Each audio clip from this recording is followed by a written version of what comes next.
penerapan meteorologi penerbangan ini. Tentu ini memberikan kontribusi terhadap akses stabilitas penerbangan di tanah Papua, karena penerbangan di tanah Papua ini selama ini memang menghadapi tantangan tersendiri karena hambatan geografis dan luasan wilayah luar biasa, sehingga baik tantangan di laut, darat, dan di udara itu sangat besar, sehingga sering terjadi insiden. Karena itu dengan adanya penyelenggaraan kegiatan Sekolah Lapang Meteorologi Penerbangan ini juga memberikan manfaat bagi pesertanya itu, karena ini melibatkan hampir sejumlah maskapai penerbangan yang ada di tanah Papua ya, sebagai operator jasa penerbangan di tanah Papua, sehingga mereka juga punya pemahaman informasi utuh, sehingga bisa bersinergi antara pemerintah sebagai regulator dan juga para maskapai sebagai operator bisa ada kerjasama yang baik, terutama dalam hal memberikan proses edukasi kepada masyarakat, di mana melalui memberikan informasi perakiraan cuaca sedini mungkin kepada masyarakat, sehingga bisa menekan risiko dalam jasa pelayanan penerbangan maupun di udara maupun laut dan juga darat. Selain itu juga dengan pertemuan seperti ini juga kami dari Komisi 5 bisa memberikan perhatian dukungan terhadap apa yang menjadi kerja-kerja sesuai tupoksinya BMKG, terutama yang ada di tanah Papua. Wujud dukungan bentuknya dalam bentuk apa? Dalam bentuk kami sebagai Komisi 5 dari Dapil Papua, kami di sini ada berapa, salah satunya saya dalam menjalankan fungsi parlemen kami, baik legislasi maupun juga budgeting dan juga pengawasan. Tentu kami akan memberikan perhatian dukungan sesuai dengan apa yang dibutuhkan oleh teman-teman di BMKG, sesuai dengan kebutuhan dan tantangan dihadapi di tanah Papua.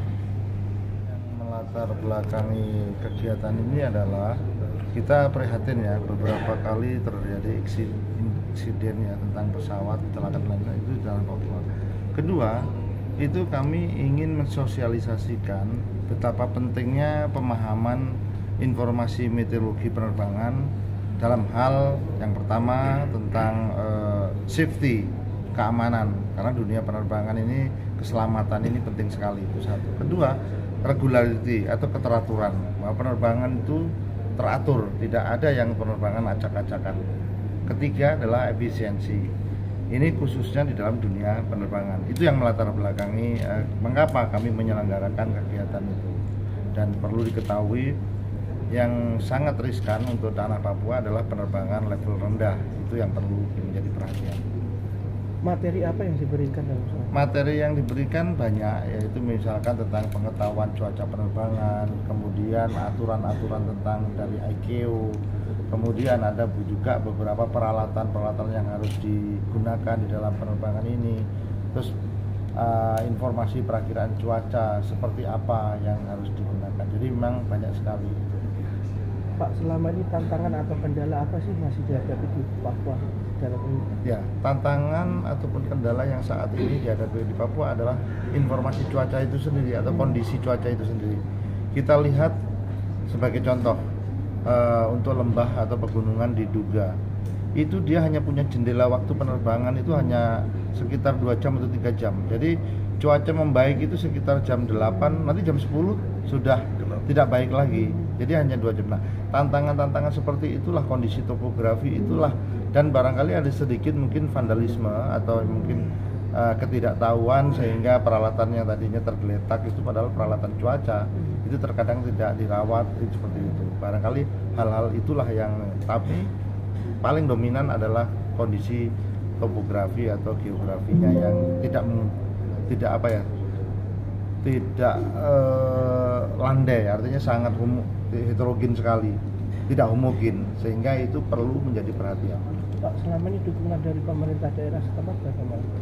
Dukungan dari pemerintah daerah cukup bagus, mungkin perlu ditingkatkan saja. Artinya untuk aksesibilitas masyarakat Papua ini sudah dibuka melalui adanya airstrip, adanya bandara-bandara kecil yang dibuka. Paling cukup disertakan lagi yaitu bagaimana peningkatan keikutsertaan Pemda itu. Jadi jangan hanya membuka tetapi tidak dirawat sampai kelanjutan, continuity-nya yang perlu ditingkatkan.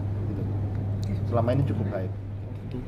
Dengan mengucapkan segala puji syukur kehadirat Tuhan Yang Maha Kuasa, kami membuka kegiatan sekolah lapang meteorologi penerbangan ini dengan resmi.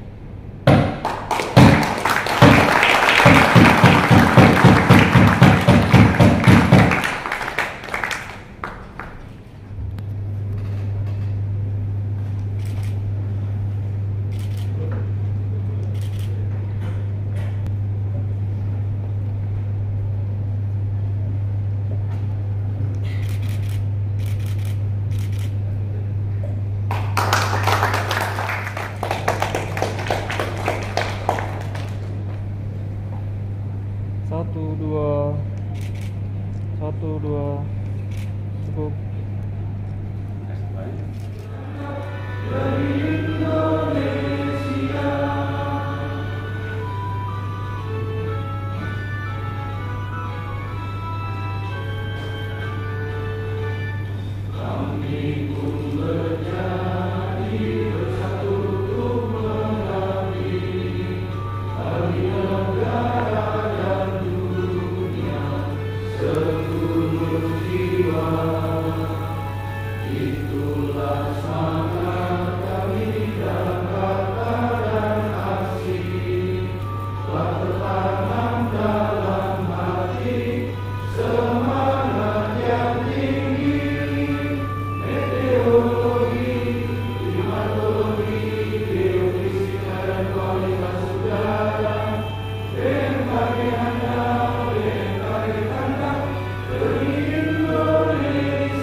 Kami di tanah Papua memang selama ini memang kami dihadapkan pada satu tantangan tersendiri sebagai dampak daripada iklim, karena iklim di Papua ini tidak seperti iklim yang ada di daerah lain di luar sana.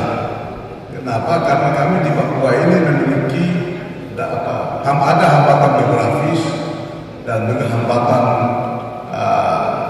cuaca, baik di laut, di darat, dan juga di udara, sehingga ini memberikan dampak atau hambatan terhadap penyelenggaraan pembangunan di Papua, terutama dalam hal penanganan jasa transportasi udara, laut, darat, sehingga seringkali menyebabkan insiden baik itu di udara maupun di laut. Ya. Sehingga penting sekali penyelenggaraan kegiatan sekolah lapang iklim seperti ini, sehingga kita bisa sedikit mungkin memiliki pemahaman informasi dari lapang iklim Jayapura dan juga Bapak Ibu yang kami hormati. Saya senang bangga dengan adanya penyelenggaraan sekolah lapang iklim. Oke. Ya, ditahan. Oke.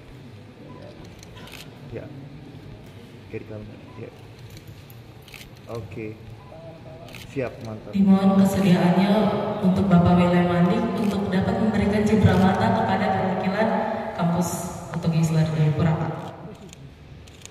Oke, 1, 2, 3. Oke, mantap. Baik, mohon izin.